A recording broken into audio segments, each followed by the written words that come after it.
Surrender பண்ண வச்சதுக்கான reason என்ன? மலர்கொடியும் அழகுராஜா ரெண்டு பேரும் அந்த கேசினோ தியேட்டருக்கு போகும்போது வெளியே வச்சு இவங்களை கொள்ளவே அட்டெம்ப்ட் நடந்ததுன்னு ஒரு விஷயம் இருக்கு. இவங்களை கொலை பண்ற அளவுக்கு இவங்க போயிட்டாங்களா அப்படின்றதுனால தான் இந்த மயிலை சிவகுமாரை வந்து மார்ச் 2021 வந்து அழகுராஜா போய் கொலை பண்ணுது.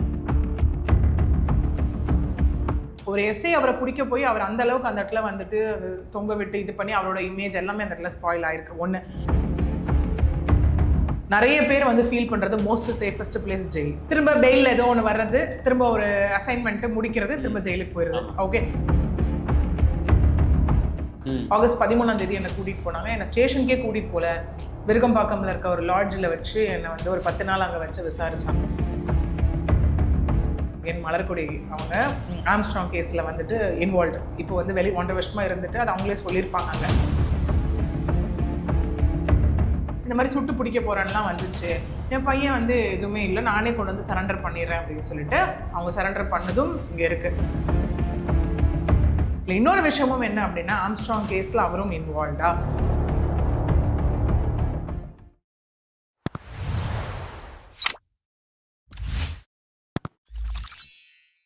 மேம் வணக்கம். மேம் வணக்கம் சார். எப்படி இருக்கீங்க? நல்லா இருக்கேன். நீங்கள் ரொம்ப நாட்களுக்கு பிறகு ஒரு ஆமாம், ஐ திங்க் ஃபர்ஸ்ட் ஒரு பெரிய பிரேக்குக்கு அப்புறம்.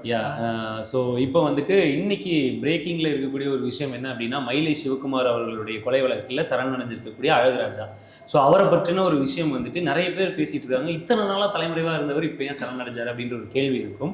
முதலில் யார் இந்த அழகுராஜா அப்படின்ற ஒரு விஷயம், அண்ட் அவர் என்ன தொழில் செஞ்சுக்கிட்டு இருந்தார் அப்படின்ற ஒரு விஷயம். ஆமாம், அழகுராஜா அப்படின்னோடனே நம்ம இது வந்து எப்படின்னா கிளப்ட் ஆஃப் திங்ஸ் தான் அதில் நம்ம பார்க்க வேண்டிய இடத்துல இருக்கும் இல்லையா? ஃபர்ஸ்ட் அவரை பற்றி பேசும்போது அவருடைய 2வது மகன் தான் வந்துட்டு இவர் இந்த அழகுராஜா. ஓகே, யாரோடைய 2வது மகன் அப்படின்னு பார்த்தீங்கன்னா தோட்டம் சேகர். ஓகே, இது எப்படி இருக்குன்னா, திரும்ப திரும்ப இந்த கேஸ் பொறுத்த வரைக்கும் நம்ம பேசணும் ஒரு ஸ்ட்ரெச் மாதிரி நம்ம ஒரு சீரீஸே பண்ணலாம் ஐ திங்க். ஏன்னா இது ஒருத்தவங்களை எடுத்து அதுலேருந்து இன்னொருத்தவங்க தொடர்புடையவங்களா இருப்பாங்க, அவங்கலேருந்து இன்னொருத்தவங்க அப்படின்னு வந்து ஒரு லைக் ஒரு பெரிய லென்த்தாக வந்து ஒரு டெய்ல் மாதிரி போயிட்டே இருக்கும். இது அப்படி இருக்கும்போது ஏன் இப்போது சரண்டர் பண்ண வச்சதுக்கான ரீசன் என்ன? ஏன்னா அவர் வந்து கிட்டத்தட்ட ஒரு 3 வருஷமாக தேடப்பட்டுட்டு வந்துட்டு இருக்க குற்றவாளி இல்லையா?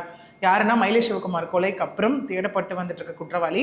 ஜனவரி 2025 வந்து போலீஸ் பிடிக்க போய் அங்கிருந்தும் தப்பி சென்றவர் அவர். ஓகே, இப்போ ஏன் ரீசெண்டாக அப்படின்னு பார்த்தோன்னா, அப்போதான் அவங்களுடைய அம்மாவும் மனைவி எல்லாம் கொடுக்குற ப்ரெஸ் மீட் வந்து நமக்கு ரொம்ப பரபரப்பாக இருந்துச்சு இல்லையா?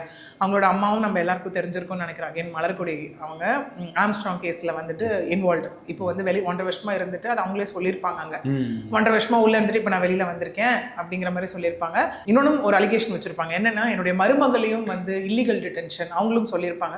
ஆகஸ்ட் 13 என்னை கூட்டிட்டு போனாங்க. என்னை ஸ்டேஷனுக்கே கூட்டிட்டு போல, விருகம்பாக்கம்ல இருக்க ஒரு லாட்ஜில் வச்சு என்னை வந்து ஒரு 10 நாள் அங்கே வச்சு விசாரிச்சாங்க. அழகுராஜாவோட மனைவி விசாரிச்சாங்க அப்படிங்கிற மாதிரியுமே அங்கே பேசியிருந்தாங்க.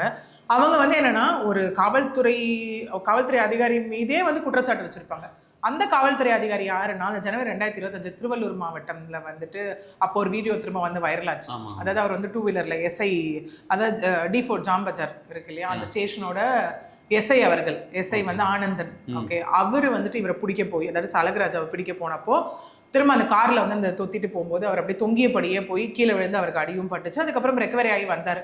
ஸோ அந்த வீடியோ வந்து ரொம்ப பரபரப்பாக வந்து பேசப்பட்டது. இவங்க இப்போ எப்படி ஃப்ரேம் பண்ணி கொண்டு வராங்க அப்படின்னா, இல்லை அவர் வந்து எங்கள் மேலே வந்து ஃபால்ஸ் அக்யூசேஷன் வைக்கிறாரு, ஃபால்ஸ் கம்ப்ளைண்ட் ரெஜிஸ்டர் பண்ணுறாரு, அது மட்டும் இல்லாமல் அவர் நிறைய பெட்டிங் அதெல்லாம் பண்ணுறாரு, ட்ரேடிங்லாம் பண்ணுறாரு, அதுக்கு அவருக்கு பணம் தேவைப்படுது, எங்ககிட்டே அவர் பணம் வந்துட்டு கேட்டார். ஆனந்தன் மீது அவங்க மலர்கொடி அவங்க வந்து இந்த கம்ப்ளைண்ட்ஸ் எல்லாமே வைக்கிறாங்க.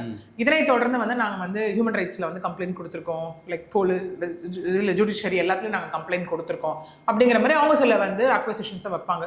நாங்களும் அவர்கிட்ட பல முறை சொல்லிட்டோம், எங்ககிட்ட அவ்வளோ பணம்லாம் இல்லை, நாங்கள் ஒரு அரசியல் பின்புலம் சார்ந்த, ஏன்னா நம்ம அடுத்ததை பற்றி பேசும்போது தோட்டம் சேகர் யார், அவர் என்னன்றதும் நம்ம பார்க்கலாம். ஸோ இந்த மாதிரி ஒரு ஃபேமிலி நடுத்தர ஒரு குடும்பம்னு நாங்கள் சொல்லியும் அவர் திரும்ப அவருக்கு என்ன நோக்கம்னு தெரியல அப்படிங்கிற மாதிரி எக்மோரில் நாங்கள் எல்லா இடத்துலையும் கம்ப்ளைண்ட் கொடுத்துட்ருக்கோம்னு சொல்லி அவங்க ஒரு அக்வசிஷன் அந்த இடத்துல வச்சுருப்பாங்க. ப்ளஸ் பேசும்போதே அவங்க என்ன சொல்லியிருப்பாங்க, அவங்க அட்வொகேட்ஸ் ப்ளஸ் இவங்க எல்லாருமே சொல்லியிருப்பாங்கன்னா, இல்லை இவரை நாங்கள் வந்து சரண்டர் பண்ண வச்சுருக்கோம், நேர்மையாக நல்ல ஒர்க் பண்ணுற காவல்துறை அதிகாரிகளும் இங்கே இருப்பாங்க, எங்களுக்கு வந்து நீதித்துறை மீதும் எனக்கு அவங்களும் அந்த நம்பிக்கை வச்சு தான் நாங்கள் சரண்டர் பண்ணியிருக்கோம் அப்படின்னு சொல்லி பிஜே கோர்ட் ஹைகோர்ட்டில் இருக்க 3வது அமர்வு மாவட்ட நீதிமன்றத்தில் வந்துட்டு ஒரு ஆஜர்படுத்தப்பட்டு அதுக்கப்புறம் இப்போ போலீஸ் கஸ்டடியும் என்கொயரிக்கு எடுக்க போகிறதாவும் விஷயங்கள். ஓமந்தூராரில் வந்து அந்த மெடிக்கல் செக்கப்ஸ் அதெல்லாமே பண்ணி ஓகே. இப்போது எல்லாருக்குமான கேள்வி இப்போ என்ன அப்படின்னா, ஏன் இந்த சரண்டர்? 3 ஆண்டுகள் தலைமறைவு, ஏன் இப்போ திடீர் சடங்கு? எக்ஸாக்ட்லி. இப்போது ஒன்றும் இல்லை, இப்போ 2025 ஜனவரியில் அவரை பிடிக்க போனப்பவே அவர் பிடிபட்டிருந்தா ஓகே, அப்போ ஏன் தப்பி செல்லணும்? இப்போ ஏன் இந்த சரண்டர்? அதுக்கு அவங்க இன்னொன்று சொல்லியிருப்பாங்க, என் பிள்ளைய வந்து என்கவுண்டர் பண்ண போகிறதால எனக்கு நியூஸ் வந்துச்சுன்னு அவங்க சொல்லியிருப்பாங்க. காலில் சுட்டு பிடிக்க போகிறேன், இந்த மாதிரி சுட்டு பிடிக்க போகிறேன்லாம் வந்துச்சு, என் பையன் வந்து எதுவுமே இல்லை, நானே கொண்டு வந்து சரண்டர் பண்ணிடுறேன் அப்படின்னு சொல்லிட்டு அவங்க சரண்டர் பண்ணதும் இங்கே இருக்குது. இல்லை இன்னொரு விஷயமும் என்ன அப்படின்னா, ஆம்ஸ்ட்ராங் கேஸில் அவரும் இன்வால்வ்டா, அழகராஜாவும் இன்வால்வ்டா அப்படிங்கிற ஒரு கொஸ்டினும் இப்போ போய்கிட்டு தான் இருக்குது இல்லையா? ஏன்னா ஐ திங்க் அவங்களோட ஃபர்ஸ்ட் பையன் பிஇ கிராஜுவேட், அவரும் உள்ள இன்வால்வ்ன்ற மாதிரி இது நம்ம ஸ்டில் அந்த கேஸ் வந்து இப்போ அதை பற்றி நம்ம பெருசாக வந்து நம்ம அதை வந்து டிஸ்கஸ் லைக் பண்ண முடியாது. ஏன்னா கேஸ் வந்து ஸ்டில் இன் ப்ரொசீடிங்ஸ், சிபிஐ கையில் இருக்குது. அவங்க உள்ளே போகிறாங்க வராங்க, கேஸில் என்ன நடக்குதுன்னு நம்ம சொல்லலாம், நம்ம கிரிட்டிசைஸ் பண்ணவோ இதுவும் நம்ம பண்ணக்கூடாது. ஓகே. ஸோ அப்படி இருக்கும் போது அது ஒரு புறம் போயிட்டு இருக்கும்போது இவங்க வெளியில் வந்து என் பையனை நான் காப்பாற்றுறதுக்காக மட்டும்தான் இந்த விஷயத்த பண்ணேன், அவர் வந்து ப்ராப்பராக ட்ரீட் பண்ணணும், ஸோ ஜெயிலில் இருந்தால் ப்ராப்பராக இருப்பார், சேஃபாக இருப்பார், நாங்களே சரண்டர் பண்ணிட்டோம், அடுத்தது போலீஸ் என்கொயரிஸ் ஏன் கொலை பண்ணார், என்ன கொலை பண்ணாருன்னு அப்படிங்கிறது எல்லாமே லைக் ஆன் லீகல் ஃபார்மேட்டில் நடக்கும். ஏன்னா எல்லாருமே சொல்கிறது என்னென்னா, இது வந்து ஒரு ரைவல்ரி, அகெயின் ஒரு கேங் சம்மந்தப்பட்ட ஒரு விஷயம் தான். ஏன்னா நம்ம நிறைய பார்த்துட்டோம். ஐ திங்க் இந்த 2025ல் நிறைய கேங் வார் பார்த்துட்டோம், நிறைய கேங் மர்டர் பார்த்துட்டோம் இல்லையா? எஸ்பெஷலி தட்டு சென்னை மெயின் ஏரியாஸில் நம்ம இவங்களை கொண்டதுனால அவங்களை திரும்ப கொள்றது, திரும்ப அவங்களை கொள்றது, அந்த மாதிரி தன்னுடைய தந்தையை கொன்றதற்காக வந்துட்டு இவர் வந்து திரும்ப பழி வாங்கினாரு அப்படிங்கிற ஒரு விஷயம் தான். எத்தனை வருஷம்னு ஒரு இருக்கு, அது நான் உங்களுக்கு சொல்றேன். எந்த இயர்ல என்னென்ன நடந்தது, எப்போ வந்து மயிலை சிவகுமார் எல்லாம் கொல்லப்பட்டாருன்னு. அப்போ வந்து இவருக்கு 2 5 வயதோ சொல்லப்படுது, அதாவது அவங்க அப்பாவை கொலை பண்ணப்போ மயிலை சிவகுமார். அது வந்து இப்போ எப்படி சொல்லப்படுதுன்னா, அவங்க மலர்கொடி அவங்க வந்துட்டு லைக் எப்படி சாப்பாடு ஊட்டுவாங்களோ அந்த மாதிரி வந்து அது இருக்கிறது தானே, பிட்வீன் பழிவாங்கும் லைக் படலம் சொல்லி சொல்லி சொல்லி சொல்லி இதுவாகிறது தானே. இன்னொன்று இப்போ எப்படி ஆயிடுச்சுன்னா, அந்த பழிவாங்குற படலம் அந்த விஷயம் எல்லாம் பார்த்தீங்கன்னா ரொம்ப ஃபேண்டசி பேஸ்ட் ஆயிடுச்சு இப்போ. ஏன்னா மூவிலே எல்லாம் காட்ட ஆரம்பிச்சிட்டாங்க. ஓகே, நமக்கே ஐ திங்க் நிறைய மூவி வந்துருச்சு இல்லையா? அந்த மட்ராஸ் ஆகட்டும், வட சென்னையாக இருக்கட்டும், இந்த மாதிரி இன்னும் நிறைய மூவிஸ் நமக்கு இருக்கு. ஓகே, மூவிஸ்லேயே நடக்கிறதா காட்டுறாங்கன்னு வச்சுப்போம். ஓகே, பட் அதை பார்க்குறவங்க மூவியாக பார்த்துட்டு விட்டுறணும், அதை ஒரு கெத்தாக எடுத்துக்கிட்டு. ஏன்னா நம்ம நிறைய பார்த்துருக்கோம், ஒரு கேங் நடுவில் பிரச்சனை நடக்குது அப்படின்னா ஒன்று வந்துட்டு பார்த்தோம் அப்படின்னா அவங்கள காலி பண்ணிட்டு நம்ம அந்த இடத்துக்கு போகணுன்றது, அப்படி நடந்தக்கூடிய ஒரு விஷயமா தான் இது எல்லாமே இருக்குது. இல்லைன்னா நம்மள அவங்கள காலி பண்ணிடுவாங்க, அதுக்கு முன்னாடி நம்ம அவங்கள காலி பண்ணிடணும்னு ஒன்று. ஓகே, இல்லை அப்படின்னா எப்பவுமே ஆப்போசிட் கேங் ஒன்று சேர்ந்து போகிறதா கிடையாது. எப்படின்னா வழி வழியாக ஜென்ரேஷன் அது தொடரும். இங்கே I think this is and second generation இல்லையா? ஸோ அந்த மாதிரி போகக்கூடிய ஒரு விஷயம் தான். ஸோ ஸ்டில் இது வந்து ஒரு பெரிய கொஷினாக தான் இருக்குது. ஓகே, ஏன் இந்த சரண்டர்? எப்படியோ ஒரு கொலை வந்து பண்ணதுக்காக லீகலி அவருக்கு என்ன விஷயமோ அதெல்லாம் பண்ணது போது அகைன் மர்டரு, இன்னும் அகைன் அரெஸ்ட் பண்ணியிருக்காங்க. நமக்கு இன்னும் அடுத்தடுத்த அந்த எஃப்ஐஆர் டீட்டெயில்ஸ் அதெல்லாம் நமக்கு வெளியே வரல. ஓகே, ஸோ என்ன மாதிரியான கேசஸ் இதெல்லாம் ரெஜிஸ்டர் பண்ண போகிறாங்கன்றது இப்போ அடுத்தடுத்த ப்ரொசீடிங்ஸ். ஓகே, அப்படி இருக்கும்போது இவர் அரெஸ்ட் பண்ணது இப்போ சரண்டர் ஆனது முழுக்க முழுக்க இந்த மயிலை லைக் சிவகுமார் அவரை கொலை பண்ண தேடப்பட்டு வந்த குற்றவாளி அப்படிங்கிறதுக்காக. ஒரு வேளை அவர் சரண்டர் ஆகாமல் இருந்திருந்தால் மேபி அடுத்தது ஏதாவது ஒரு ஆர்டர் கூட பிறப்பிச்சிருக்கலாம், என்கவுண்டருக்கான ஆர்டர் கூட பிறப்பிச்சிருக்கலாம். ஏன்னா இப்போ எப்பவுமே போலீஸ் சுட்டு பிடிக்கிறது வந்து பல விதமான ஸ்டேஜஸில் வந்து போலீஸ் வந்து சுட்டு பிடிப்பாங்க. ஒன்று வந்துட்டு அரெஸ்ட் பண்ணுறாங்க, அங்கேருந்து தப்பியோட முயற்சி பண்ணால் இல்லை போலீஸை தாக்க முற்பட்டால் தப்பி ஓடுறாங்க ஏதாவது அப்படின்னா காலில் சுடுவாங்க, பிடிப்பாங்க. திரும்ப காவல்துறையினரே தாக்குனா என்ன பண்ணுவாங்க, அந்த இடத்துலையும் வந்து சுடுறதுக்கான இது இருக்குது. இல்லை அவங்க தப்பியே ஓடுறாங்க, காவல்துறை மொத்தமாக நம்ம நிறைய கேசஸ் பார்த்துருக்கோம். ஷார்ட் டெட் ஆம்ஸ்ட்ராங் கேஸ்லையும் அந்த மாதிரி நடந்திருக்கு இல்லையா? ஸோ அந்த மாதிரி போகும்போது ஷார்ட் டெட்டுக்கான ஒரு விஷயங்கள் அந்த இடத்துல இருக்குது. அந்த மாதிரி எதுவுமே நடந்துடக்கூடாது, நான் அந்த மாதிரி கேள்விப்பட்டேன் அப்படிங்கிறதுக்காக தான் எங்கள் பையனை கொண்டு வந்து இப்போ நாங்கள் சரண்டர் பண்ணுறோம் அப்படிங்கிறது தான் அவங்களோட முழுக்க முழுக்க சொன்ன ஒரு ஸ்டேட்மெண்ட்டாக இருக்குது. அவங்க மனைவியும் நான் இப்போ நம்ம பேசணும் இல்லையா, அதாவது அழகராஜாவோட மனைவியும் அவங்களும் இங்கே வந்து சில விஷயங்கள் வந்து சொல்லியிருப்பாங்க. ஓகே, ஸோ இப்போ இந்த எஸ்ஐ ஆனந்தன் வந்து இது என்கவுண்டர் பண்ணிடுவேன், இந்த மாதிரி எனக்கு பணம் கொடுங்க அப்படின்னு சொல்லி மிரட்டினதாக சொல்கிறாங்க இல்லையா? எவ்வளவு பணம் வாங்கியிருக்காரு இது வரைக்கும் அப்படின்ற ஒரு கேள்வி இருக்குல்ல. ஏன்னா உன் பையனை நான் அரெஸ்ட் பண்ணிடுவேன், எங்க இருக்கான்னு எனக்கு தெரியும் அப்படின்னு சொல்லி மிரட்டியே நிறைய பணம் வாங்கினாங்க அப்படின்னு சொல்லி ப்ரெஸ் மீட்ல சொல்லியிருப்பாங்க. ஸோ அதில் வந்து எவ்வளோ பணம் வாங்கியிருக்காங்க இது வரைக்கும் வந்துட்டு அவர் எவ்வளோ வாங்கியிருப்பாரு? இப்போ அவங்க சொல்றது அவங்களும் அந்த இடத்துல சொன்னாங்க, நான் மற்றதுலாம் வந்து சிலதெல்லாம் கோர்ட்டில் பேசணும் அப்படிங்கிற மாதிரி சொல்லியிருக்காங்க. ஸ்டில் வந்து இது ஒரு அக்வசிஷனாக தான் அவங்க வச்சிருக்காங்க. ஏன்னா அவங்க சொல்றது என்ன, எல்லா இடத்துலையும் மனு போட்டிருக்கோம் அப்படின்னு, அதன் பேரில் வந்து நமக்கு இப்போ டீட்டெயில் ரெக்கார்ட்ஸ் கிடையாது. ஓகே, அவர் எவ்வளோ வாங்கியிருக்காரு, என்ன பண்ணியிருக்காரு அப்படிங்கிறது இது எல்லாமே எப்படின்னா ஸ்டில் ஒரு அக்வசிஷன் ஸ்டேட்ல இருக்கு. அவங்க வந்து ஒரு கம்ப்ளைண்ட் கொடுத்த ஸ்டேட்ல தான் இருக்கு. இது அதுக்கப்புறம் ப்ரூவ் ஆகும்போது இல்லை ப்ரூவ் ஆச்சுன்னா தான் நமக்கு கம்ப்ளீட் டீட்டெயில் வந்து அந்த இடத்துல கிடைக்கும். ஏன்னா ஒருத்தவங்க வந்து ஃபார் எக்ஸாம்பிள் இப்போ இவங்களே வந்து இவ்வளோ அலிகேஷன்ஸ் வைக்கிறாங்க இல்லையா எஸ்ஐ மீது வைக்கிறாங்கன்னா கண்டிப்பாக அவங்க கிட்ட ப்ரூஃப் பண்ணுறதுக்கான இனாஃப் எவிடன்சஸ் அங்கே இருக்கணும். ஏன்னா like proof of like burden வந்து அவங்க பேர்ல இருக்கு. ஒருத்தவங்க இப்போ நம்ம போறோம்னா ஒருத்தவங்க மேல கம்ப்ளைண்ட் கொடுக்குறோம்னா கம்ப்ளைண்ட் கொடுக்கறதோட அதோட வேலை முடிய போறது கிடையாது. கம்ப்ளைண்ட் கொடுத்துட்டு நம்ம கம்ப்ளைண்ட்ல என்னென்ன அலிகேஷன் சொல்லியிருக்கோமோ அதெல்லாம் நம்ம ப்ரூவ் பண்ணணும். அப்பதான் நம்ம கம்ப்ளைண்ட் வந்து ப்ரூவ் ஆகும். இல்லைன்னா அது ஃபால்ஸ் கம்ப்ளைண்ட். ஏன்னா இவங்களே இங்க சொல்லியிருப்பாங்க. ஏன்னா இவங்க வந்து நிறைய பொய் வழக்குகள் போடுறாங்க, கஞ்சா வழக்குகள் எல்லாமே போடுறாங்க. போடும்போது நான் எல்லாத்தையும் கோர்ட்டில் வந்து ப்ரூவ் பண்ணிட்டே நாங்கள் வந்துட்டு இருக்கோம் அப்படின்ற மாதிரியான ஒரு ஸ்டேட்மெண்ட்டும் அந்த இடத்துல வச்சிருப்பாங்க இல்லையா. இப்போதைக்கு அவங்க காவல்துறை மீது அந்த காவல்துறை அதிகாரி மீது வைக்கக்கூடிய அக்வசிஷன் என்ன அப்படின்னா, இப்படி எல்லாம் எங்களை மிரட்டுறாருங்க, இப்படிலாம் எங்ககிட்ட பணம் கேட்குறாருங்க, இதன் சார்பாக இதனை தொடர்ந்து அவர் மீது வந்து நாங்கள் வந்து இங்கெல்லாம் கம்ப்ளைண்ட்ஸ் கொடுத்துருக்கோன்றது தான் ஃபர்ஸ்ட் கட்டம். ரெண்டாவது கட்டம் நாங்களே சரண்டர் பண்ணிட்டோன்றது தான் ஆஸ் ஆஃப் நவ் இருக்கக்கூடிய விஷயங்கள். இது மேபி அடுத்தடுத்த கட்ட அப்டேட் எல்லாமே நம்ம ப்ரொசீடிங்ஸ் பொறுத்து தான் நம்ம எதிர்பார்க்கலாம். ஸோ இதுக்கு முன்னாடி நம்ம பார்க்கக்கூடிய கிரைம் கேசஸ்லையும் சரி, இப்போ நம்ம பார்த்துட்டு இருக்க கிரைம் கேசஸ்லையும் சரி, நம்ம நிறைய விஷயங்கள் இந்த சரண்டர் அப்படின்னு வரும்பொழுது இதுக்கு முன்னாடி அவர்கள் செய்த தப்புனால வேற யாராவது அவங்கள வந்து ஏதாவது செஞ்சிருவாங்க அப்படின்ற ஒரு பயத்தினாலையும் சரண்டர் ஆகிறதுக்கு வாய்ப்புகள் இருக்குன்றதை நம்ம நிறையவே பார்த்துருக்கோம். அப்படி இருக்கும் பொழுது இந்த ஒரு கேஸில் 2 முக்கிய புள்ளிகள் வந்து இணைஞ்சிருக்கிறாங்க. ஒன்று வந்து மயிலை சிவகுமார் அப்படின்ற ஒரு கேஸு, அண்ட் ஆம்ஸ்ட்ராங் கொலை வழக்கினுடைய கேஸு. ஸோ இந்த 2 கேஸுக்கும் சம்பந்தமான மலர்கொடியும் அழகுராஜாவையும் ஏதாவது பண்ணிடுவாங்களோ அப்படின்ற ஒரு பயத்துல தான் சரண்டர் நடந்திருக்கா அப்படின்ற ஒரு கேள்வியும் ரைஸ் ஆகுது இல்லையா. ஏன்னா இதுல இன்னொன்னும் இருக்கு, நம்ம அதை பார்க்கும்போது பார்க்கலாம். ஒரு கட்டத்துக்கு மேலே இவங்க சேகர் அவர் கொலை பண்ணணும்னு அவங்க சொல்லி இது பண்ணதாக ஒரு விஷயம் இருக்கு. ஸோ இவங்க ஒரு ஏன்னா இப்போ ஃபார் எக்ஸாம்பிள் இப்போ ஜென்ரேஷனாக கொலை பண்றவங்க எப்படின்னா எப்பயாவது ஒரு சான்ஸ் கிடைக்காதான்னு வெயிட் பண்ணுவாங்க இல்லையா. இப்போ பண்ணணும் அப்போ பண்ணணும்னு ஃபிக்ஸேஷனை தாண்டி எப்போ கிடைச்சாலும் அப்படிங்கிற மாதிரி ஒரு விஷயம் இருக்குல்ல. ஸோ அப்படிதான் என்ன சொல்லப்படுது அப்படின்னா, ஒரு கட்டத்துக்கு அப்புறம் மலர்கொடியும் அழகுராஜா 2 பேரும் அந்த கேசினோ தியேட்டர் போகும்போது வெளியே வச்சு இவங்களை கொள்ளவே அட்டெம்ப்ட் நடந்ததுன்னு ஒரு விஷயம் இருக்கு. அழகுராஜாவையும் மலர்கொடியும் நடந்ததுன்னு ஒரு அட்டெம்ப்ட் ஒரு விஷயமும் இருக்கு. ஓகே, அவங்க அதுக்கு முந்திக்கணும், நம்மளை கொலை பண்ற அளவுக்கு இவங்க போயிட்டாங்களா அப்படின்றதுனாலதான் இந்த மயிலை சிவகுமாரை வந்து மார்ச் 2021 வந்து அழகுராஜா போய் கொலை பண்ணுது. தட் இஸ் வெஸ்ட் மாம்பலத்தில் வச்சு. ஓகே, அது என்ன சொல்லப்படுதுன்னா, அவர் வந்து அப்போ இவர் மயிலை சிவகுமார் வந்து கடைசியில் அவர் பெருசாக அவர் ஏர்ன் பண்ண ஒரு விஷயம் என்னன்னா, இன்னைய வரைக்கும் மயிலை சிவகுமார் வந்து மக்களுக்கு நிறைய நல்லது செஞ்சிருக்காரு, நிறைய விஷயங்கள் பண்ணியிருக்காரு அப்படின்னாலுமே, but at the end of the day அவர் பண்ணது சட்டவிரோத செயல்கள் தான். ஒரு பக்கம் மக்களுக்கு ரொம்ப நல்லவரா, மக்களை ரொம்ப நல்லா பார்த்துக்கிட்டாலும், மக்களுக்கு தேவையானதை செஞ்சாலும் அந்த இன்கம் எதுல அது ஜென்ரேட் பண்ணதுன்னு ஒன்று இருக்குல்ல, மக்களுக்காக ஒரு விஷயம் பண்ணாலும் சட்டவிரோதமான செயல்கள் தான். அந்த மாதிரி இருக்கும்போது ஒரு கட்டத்துக்கு மேலே அவர் ஏர்ன் பண்ண விஷயங்கள் பார்ட் ஆஃப் ஏர்னிங் பார்த்தோம் அப்படின்னா அந்த இது இருக்கு, லிட்டிகேஷன் ப்ராப்பர்ட்டிஸ் இருக்கும்ல, அந்த ப்ராப்பர்ட்டிஸ் எல்லாமே நடுவில் பஞ்சாயத்து பண்ணி முடிச்சு வைக்கிறது. இப்போ 4-5 பேருக்குள்ள ஒன்று இருக்குன்னா எல்லாரையும் கூப்பிட்டு வச்சு பஞ்சாயத்து பண்ணி முடிச்சு விட்றது. அப்படி அவர் கடைசியா ஒரு விஷயமா பேச போகும்போது தான் இந்த அழகுராஜா வந்து அவரை கொலை பண்ணது. எதற்காக அப்படின்னா, தன்னுடைய தந்தையை வந்து 1997 கொலை பண்ணதுக்காக 1997. அப்பதான் அவருக்கு 2-5 வயசோ சொல்லப்படுது, அதாவது அழகுராஜாக்கு. ஓகே, இது அகைன் வந்து ஜென்ரேஷன் வைஸா இவங்களை கொலை பண்ண அவங்களை கொலை பண்ண அப்படிங்கிறதுக்காக தான்.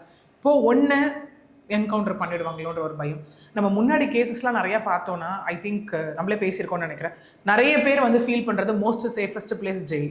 எஸ், ஓகே, ஏன்னா நம்மளே பேசியிருக்கோம், வருவாங்க ஒரு கொலை பண்ணுவாங்க, ஓகே, அதுக்கப்புறம் ஜெயிலுக்கு போயிடுவாங்க, திரும்ப பெயில் ஏதோ ஒன்று வர்றது, திரும்ப ஒரு அசைன்மெண்ட் முடிக்கிறது, திரும்ப ஜெயிலுக்கு போயிடுது. ஓகே, இந்த மூவிலே பார்த்துருப்போம்ல, இந்த செல்லை விட்டு அந்த செல்லு, அதுக்கு அவ்வளோ உள்ள வந்து இது சில விஷயம் மூவில எக்ஸாஜரேட்டிங்காக இருந்தாலும், பட் நிறைய பேர் அதை ரவுடிஸ் வந்து நிறைய பேர் அதை சொல்லியும் திருந்தினவங்க நிறைய பேர் அதை சொல்லியும் நம்ம கேட்டிருக்கோம் இல்லையா. ஏன்னா சில பேர் உள்ள உட்காந்துக்கிட்டே வெளியில இருக்க ஆட்களை வச்சு அசைன்மெண்ட் வந்து ஸ்கெட்ச் போட்டு எக்ஸிக்யூட்டும் பண்ணுவாங்க. ஓகே, ஸோ இந்த விஷயம் நமக்கு போக போக தான் தெரியும். இது முழுக்க மயிலை சிவகுமார் அவரை கொலை பண்ணிட்டு இவரை எங்கே என்கவுண்டரில் போட்டுருவாங்கன்றதுக்காக அவர் உள்ளே போனாரா, இல்லை வேற என்ன காஸ்க்காக அவர் உள்ளே போனாரா அப்படிங்கிறது எல்லாமே நமக்கு அடுத்த கட்ட ப்ரொசீடிங்ஸை நோக்கி தான் நமக்கு தெரிய வரும். ஆல்சோ இன்னொரு விஷயம் என்ன அப்படின்னா, இந்த என்கவுண்டர் அப்படின்ற ஒரு விஷயம் இருக்கு இல்லையா. எஸ்ஐ ஆனந்தன் வந்து அவர்கள் மிரட்டினார் அப்படிங்கும்போது எஸ்ஐ ஆனந்தன் யாருடைய தூண்டுதலின் பேர் செயல்படுறாரு அப்படின்ற ஒரு கேள்வி எல்லாருக்குமே வருது. ஏன்னா அந்த தலைமறைவான டைமில் வந்துட்டு யாருமே வந்து கண்டுகொள்ளாத இருந்த பொழுது இந்த கடந்த ஒரு 6 to 7 மாத காலகட்டத்தில் மட்டும் அவர்கள் வந்து இவ்வளோ ப்ரெஷர் பண்ணி என்கவுண்டர் போட்டுருவேன்னு சொல்லி அந்த மாதிரியான ஒரு செயல்கள்லாம் செஞ்சதுக்கப்புறம் அவர் வந்து சரண்டர் ஆயிருக்காரு இல்லையா. அப்போது இந்த என்கவுண்டர் அப்படின்ற ஒரு விஷயத்தையுமே வந்துட்டு ஒரு சித்தரிக்கப்பட்ட ஒரு விஷயமா இருக்குமோ அப்படின்ற ஒரு கேள்வி எல்லாருக்குமே வருது. இன்னொன்று என்கவுண்டர் அப்படிங்கிறது ஜஸ்ட் லைக் தட் பண்ணிட முடியாது. ஓகே, ஏன்னா என்கவுண்டர் அரசியல் செல்வாக்கின் வாயிலாகவும் மயிலை சிவகுமாருக்கு சப்போர்ட் பண்ணக்கூடிய சில ஆட்களாகவோ இருந்தாலோ, இல்லை ஆம்ஸ்ட்ராங்குக்கு சப்போர்ட் பண்ணக்கூடிய ஆட்களாக இருந்தாலோ, யாருடைய சப்போர்ட்னாலேயோ இந்த என்கவுண்டர் அப்படின்ற ஒரு விஷயத்தை வைத்து பயமுறுத்தி அவரை சரண்டர் பண்ண வச்சிருக்காங்களா. இது அகைன் நம்ம எப்படி சொல்லும் போது, ஏன்னா நம்ம இங்கே உட்காந்துருக்கும் போது as a critic, as a ஒரு காமன் பர்சன்னா நம்ம என்ன வேணா சொல்லிடலாம். ஓகே, இதனால இருக்கலாம், அதனால இருக்கலாம்னு சொல்லி நம்ம முழுக்க வந்துட்டு என்ன நடக்குது ஆன் லீகல் பிளாட்ஃபார்ம், என்ன வந்து நமக்கு டேட்டாஸ் இருக்கு அப்படிங்கிறத வச்சு மட்டும் தான் நம்ம பேச முடியும் இல்லையா? அதுதான் கரெக்டும் கூட. ஏன்னா மக்களுக்கு வந்து தவறான கருத்துக்களை நம்ம கொண்டு போய் சேர்க்கவும் முடியாது as a responsible persons. Okay, அப்படி இருக்கும்போது இங்க வந்து ஒரு விஷயம் இருக்கலாம். ஏன்னா ஒரு எஸ்ஐ அவரை பிடிக்க போய் அவர் அந்த அளவுக்கு அந்த இடத்துல வந்துட்டு தொங்க விட்டு இது பண்ணி அவரோட இமேஜ் எல்லாமே அந்த இடத்துல ஸ்பாயில் ஆயிருக்கு. ஒன்று. ரெண்டாவது, ஆல்ரெடி தேடப்பட்டு வந்து குற்றவாளி தான் இவர். ஓகே, இந்த மாதிரி. மூணாவது வந்து அவர் இந்த இப்போ இவங்க ஒரு அக்வசிஷன் தான் வச்சிருக்காங்க, ஸ்டில் எதுவுமே ப்ரூவ் ஆகல. ஓகே, ஏன்னா இன்னொன்று இவங்களும் மீடியா முன்னாடி வந்து நின்று பகிரங்கமாக அவருக்கு எனக்கு இப்படிலாம் பண்ணாருன்றதை சொல்றதுக்கும் ஒரு விஷயம் வேணும். ஓகே, இல்லை நாளைக்கு இவங்களை நோக்கி கேள்விகள் எழும்பும் இல்லையா? எதை வச்சு நீங்கள் இந்த அக்விசிஷன்லாம் பண்ணீங்க, இவ்வளோ விஷயம்லாம் நீங்கள் பண்ணீங்க அப்படிங்கிற ஒரு விஷயமும் இவங்களை நோக்கி கேள்விகளாக அங்கே வைக்கப்படும். ஓகே, இது கைண்ட் ஆஃப் ஒரு மாதிரி நாட்டாக இருக்குது இது எல்லாமே. ஓகே, நிஜமாவே அவங்க வைக்கிற அக்விசிஷன் உண்மைனா அப்போ எஸ்ஐ ஆனந்தன் ஏன் இந்த வேலையை பார்த்தாரு? அப்போ நீங்கள் கேட்குற கொஸ்டினுக்கு எல்லாம் ஆன்சர் வரும். இது யாருடைய ப்ரெஷர்? ஒருவேளை இது இன்டர்லிங்க்டான மேட்டரா? இந்த விஷயத்துக்கெல்லாம் தான் இவர் இப்படி பண்ணாரா? ஓகே, அப்படிங்கிற மாதிரியான ஒரு விஷயங்கள் வரும். இல்லை இந்த மாதிரி எதுவுமே ப்ரூவ் ஆகலை அப்படின்னா இவங்க போய் சரண்டர் பண்ண வைக்கிறதுக்காக இவங்களா ஏற்படுத்தின ஒரு விஷயமா ஒன்று இந்த லைன் இருக்கணும், இல்லை லைன் 2 இருக்கணும். ரெண்டுத்துல எது அப்படிங்கிறது நமக்கு அடுத்தடுத்த கட்ட என்கொயரி நோக்கி தான் போகும். என்ன அப்படின்னா, எய்தர் நீங்க சொன்னீங்க இல்லையா அவரோட இமேஜ் எல்லாமே டேமேஜ் ஆயிருக்கு அப்படின்ட்டு, எதிர் இது பர்சனல் வெஞ்சன்ஸா கூட இருக்கலாம் இல்லையா? பர்சனல் வெஞ்சன்ஸா இருந்தாலும் அந்த இடத்துல வந்து ஒரு நிரபராதியை போய் இது பண்ணல. ஓகே, நிரபராதி நம்ம ஸ்டில் இந்த இடத்துல வந்து ஸ்டில் நம்ம வந்து நிரபராதி குற்றவாளி நம்ம சொல்ல முடியாது. மேபி அது வந்து ராங் டேர்ம். ஓகே, ஸோ அப்படி இருக்கும்போது ஸ்டில் வந்துட்டு என்னன்னா தேடப்பட்டு வந்த ஒரு பர்சனும் நம்ம சொல்லலாம் இந்த இடத்துல. அப்படிப்பட்ட ஒரு பர்சன் தான் அழகுராஜா இருக்காரு இல்லையா? விச் மீன்ஸ் ஆல்ரெடி ரெக்கார்டிக்கலா இவர் தான் இதை பண்ணாரு, இவரால தான் இவர் உயிர் போச்சுன்னு வந்து எல்லாரும் பேசப்பட்டு வந்துட்டு இருக்க ஒரு விஷயம், நம்பப்பட்டு இருக்க ஒரு விஷயம். அதை தேட போய் அந்த தேடுதல் வேட்டையில தான் வந்துட்டு அப்புறம் தனிப்படையெல்லாம் அமைக்கப்பட்டு. ஓகே, ஏன்னா இங்க அழகுராஜா பார்த்தீங்கன்னா A+ ஹிஸ்டரிஷியேட்டர்ல. ஓகே, அதாவது பல கொலை முயற்சி, வழிப்பறி, இந்த மாதிரி நிறைய கேசஸ் அவர் மேல இருக்கு. ஓகே, A+ ரவுடி தான் அவர்.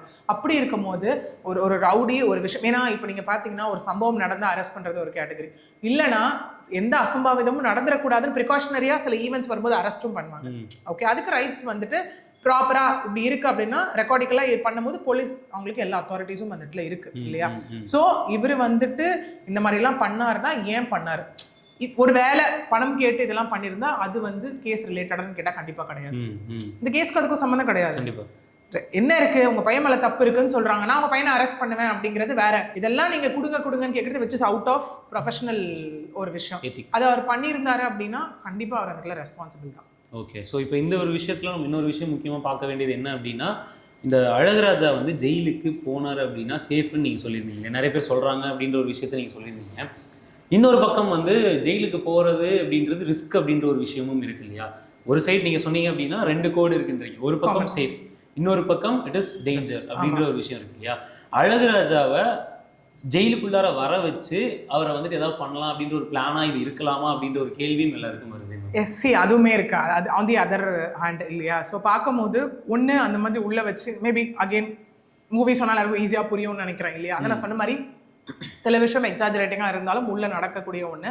பட் நம்ம ரீசன்ட் டைம்ஸில் அந்த மாதிரி எத்தனை நடந்திருக்குன்னு நம்ம பார்க்கணும்ல, நமக்கு ரியாலிட்டியில நம்ம பார்க்கணும். அந்த மாதிரி ஒரு விஷயம் வந்து இன்சிடென்ட்ஸ் வந்து நமக்கு ரீசன்ட் டைம்ஸ்ல ரிப்போர்ட்டே ஆகலை. ஓகே, அப்படி இருக்கும் போது அந்த விஷயம் எல்லாம் உள்ள இருக்கும் போது, ஏன்னா பிகாஸ் அங்கே இருக்க அஃபிஷியல்ஸ் எல்லாருமே அதுக்கு ரெஸ்பான்சிபிள்.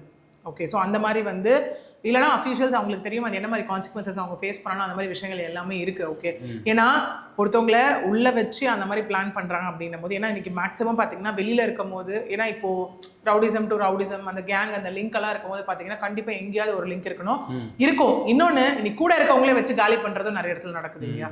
ஸோ அந்த மாதிரி விஷயங்களும் இருக்குது. ஓகே, ஸோ அப்படி இருக்கும் போது இவங்க முழுக்க அவங்க திரும்ப சொன்ன அந்த பாயிண்ட் என்கவுண்டர்.